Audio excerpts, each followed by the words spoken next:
aqui na Europa existe uma preocupação real com a possibilidade de um conflito que fosse de maiores proporções. Aí eu estou falando da população, estou me referindo a pesquisas que foram feitas, inclusive usando aí os 80 anos da vitória aliada na guerra, na Segunda Guerra Mundial. Foram 80 anos, tivemos comemorações aqui na Europa, na Rússia, em vários lugares, e um instituto, por exemplo, o YouGov, fez uma pesquisa em vários países aqui na Europa e uma parte da população acredita, sim, que existe a possibilidade de um conflito maior. Seria talvez um exagero falar em Terceira Guerra Mundial, mas na Europa existe uma preocupação muito grande. Por que que existe essa preocupação? Acho que são dois fatores, e falou-se muito no final do ano passado sobre isso aqui também. O primeiro fator é o enfraquecimento da ordem mundial. Aqui na Europa está ficando cada vez mais claro que a ONU não tem poder para resolver conflito nenhum. Os Estados Unidos, que eram os grandes fiadores aí de uma certa pax americana, né, porque garantiriam ali a paz na Europa, estão mudando de posição. O Trump estimula uma corrida armamentista. Então, os europeus, em especial, estão muito nervosos aí com a possibilidade de conflitos maiores. E existe um segundo fator, que e eu ainda acho, concordo plenamente com o Lorival, que tem muita bravata dos russos. Mas os europeus ficam muito preocupados quando a gente vê uma aliança aí entre Rússia, Irã, Coreia do Norte. Os norte-coreanos mandaram soldados para lutar contra a Ucrânia nessa guerra entre Ucrânia e Rússia.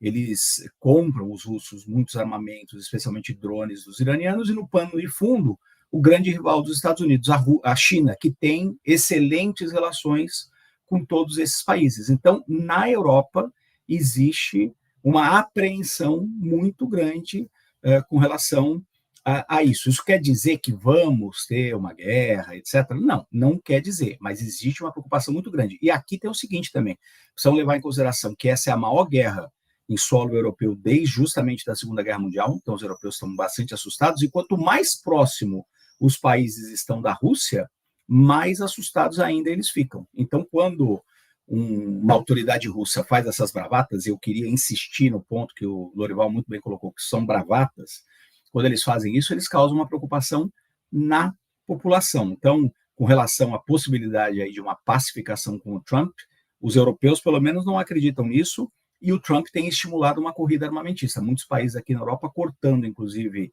gastos sociais para colocar mais gasto em defesa. Vão ficar muito longe do que eles precisam para se defender sozinhos. Então, vão ter que ter algum tipo de barganha ali com os americanos.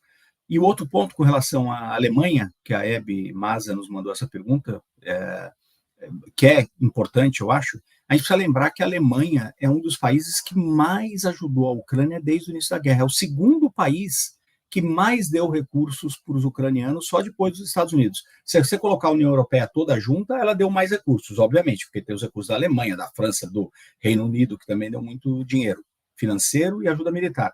Mas os alemães vêm ajudando desde o começo. O que mudou agora?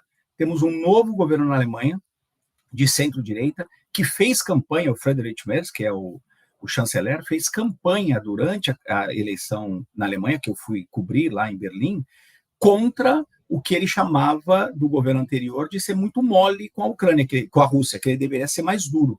E ele liberou aí a produção de mísseis de longo alcance que seriam feitos em conjunto entre a Alemanha e a Ucrânia. E isso pode aborrecer bastante, já aborreceu o Kremlin, que pode responder. Agora, não acredito, voltando ao primeiro ponto aí, numa guerra aí entre Rússia, OTAN, etc. A gente pode ter outros conflitos, e muitos conflitos juntos, como a gente teve no Oriente Médio, na Rússia e tal, mas acho um certo exagero falar em Terceira Guerra Mundial.